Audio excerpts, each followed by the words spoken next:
How's it going, everybody? If you're new here, welcome in, and if you've been here before, welcome back. I'm Rollshambo, the connoisseur and collector of all things sharp and shiny, and today is a very sad day for me, because if you're watching this video, that means that this is a knife that is no longer in my possession. It is, in fact, in the mail, on its way back to Chapman Knives. Shout out to them for lending this to me and allowing me to really borrow it long enough to get a feel for it. When they lent it to me, they said, you know, cut with it, use it, carry it, whatever. And they didn't place any restrictions on that, and that's great.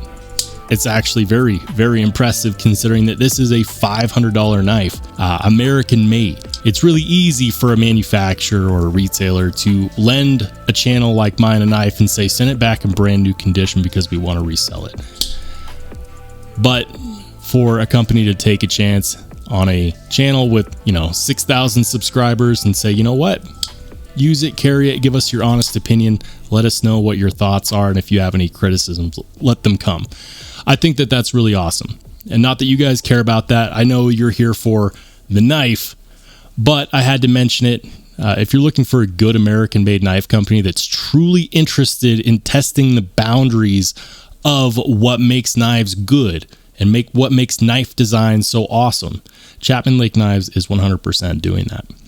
Now, I already did my initial reaction to this knife, and I will go ahead and link it up in the corner above. So if you're more interested in something like a first reaction and unboxing, check that out.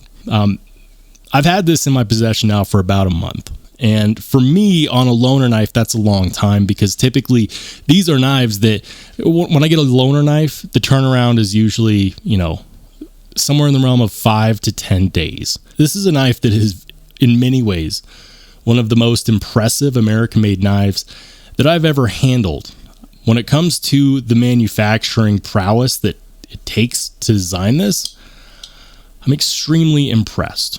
Now, I will say this, and I'll get this out of the way first. The only flaw that this knife has that I ran into, and it's not what many of you might be thinking. It's not the fact that it's a plunge lock. I'm not the biggest fan of plunge locks, believe it or not, but it's that the pivot didn't have any Loctite on the screw, and so after deploying several times, it would actually become loose on its own, and you'd have to tighten it back up. No biggie, right? I went ahead and applied some Loctite. Chapman Knives, I hope you don't mind that I put some Loctite on there. I just couldn't stand it. I used some blue thread locker, and it was all gravy. I know that Lefty.edc had the same issue. So guys, if you buy a Chapman Knives, make sure you go ahead and apply some thread locker to the pivot. Not a huge deal. A lot of knife companies do that. They let you apply your own, and that's great. You can tune it the way that you want.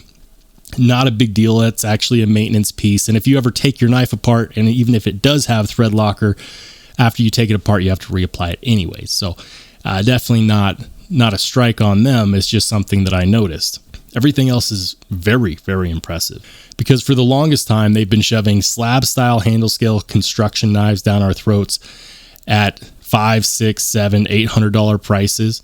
Some customs going for thousands, slab style handle scales. And they tell us, well, you know what? We just can't produce, contoured in-depth handle scales like they do overseas. We can't do that at a price point that makes sense.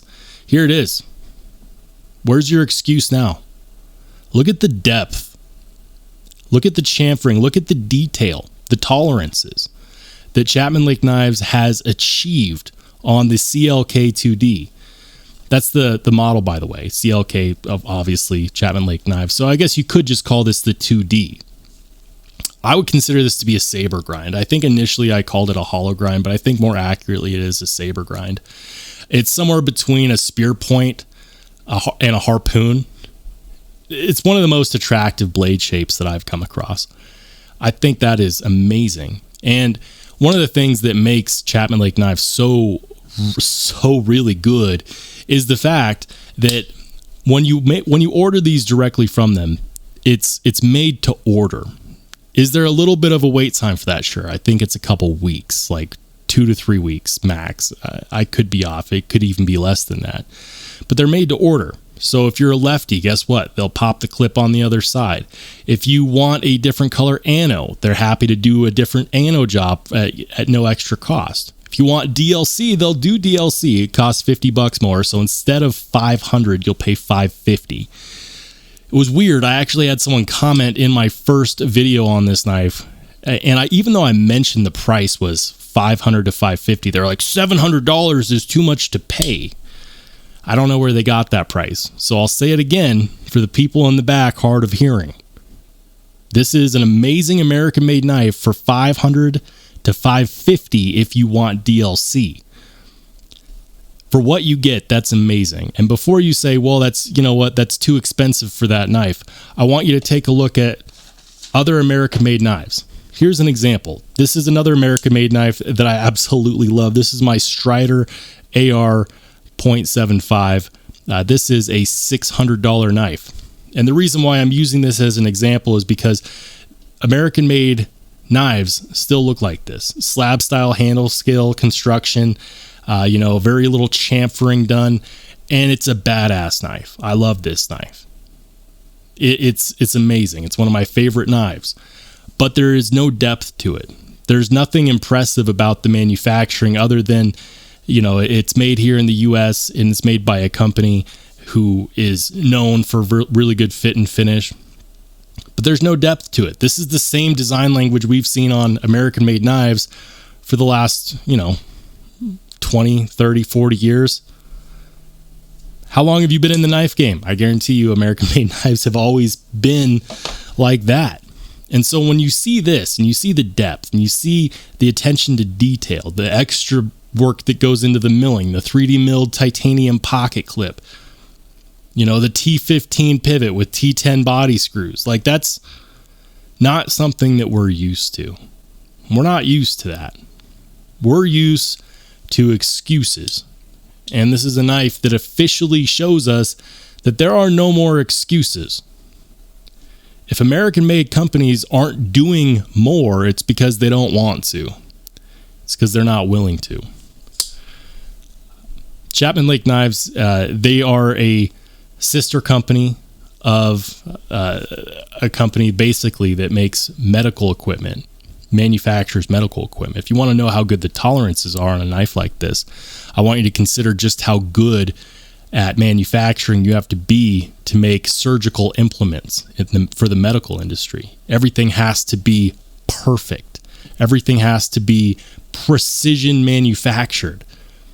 And I think that that's the best way to describe this knife, is precision American-made manufacturing at its finest. It looks kind of pinkish, so that's because I've been handling this a lot. This is actually a purple ano. True ano does this, where once it gets the oils on your hands on it, it kind of dulls a little bit, and it might reflect light a little bit differently. But this is a crazy cool knife, and it's one that I am very sad to see go.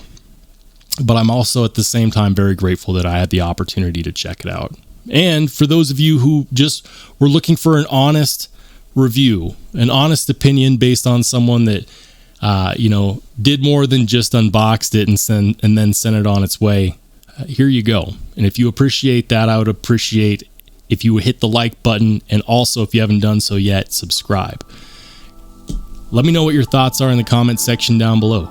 Do you want one of these? Are you fiending after one of these like I am? Let me know. And if you want to watch more awesome knife and EDC content, click on one of the videos that pops up next.